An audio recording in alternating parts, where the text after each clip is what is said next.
Noong sumiklab ang digmaang Espanyol-Amerikano noong April 1898, naging bahagi ang Pilipinas sa labanan dahil kolonya pa ito ng Espanya.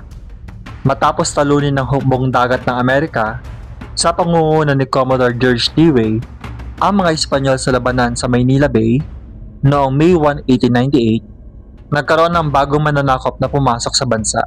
Noong August 13, 1898, formal na sumuko ang Maynila sa mga Amerikano sa pamamagitan ng tinatawag na Mock Battle of Manila.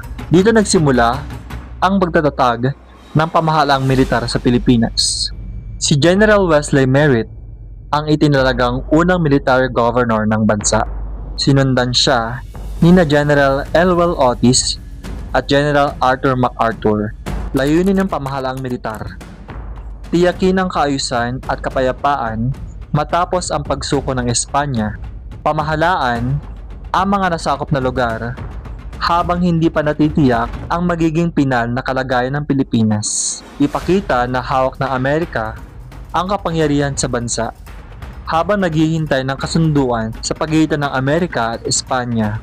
Ang pamahalang militar ay direktang pinamunuan ng mga opisyal ng hukbong sandatahan ng Amerika. Lahat ng sangay ng pamahalaan, ehekutibo, lehislatibo at hudikatura ay nasa kamay ng gobernador militar. Pinamahalaan ng mga Amerikano ang korte at kapulisan upang mapanatili ang katahimikan. Ipinataw ang mga bagong buwis upang tustusan ang operasyon ng militar.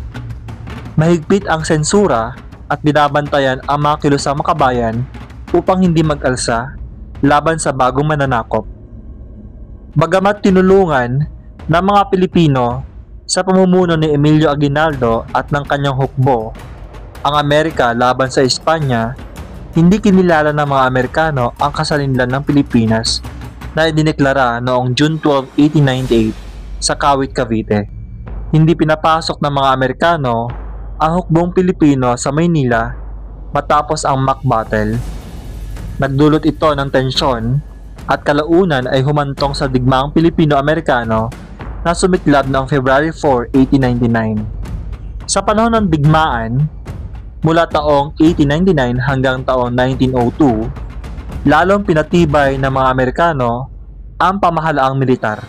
Pinatupad nila ang reconcentration policy kung saan pinalilipat ang mga tao sa piling lugar upang maputol ang ugnayan ng mga revolusyonaryo at sibilyan.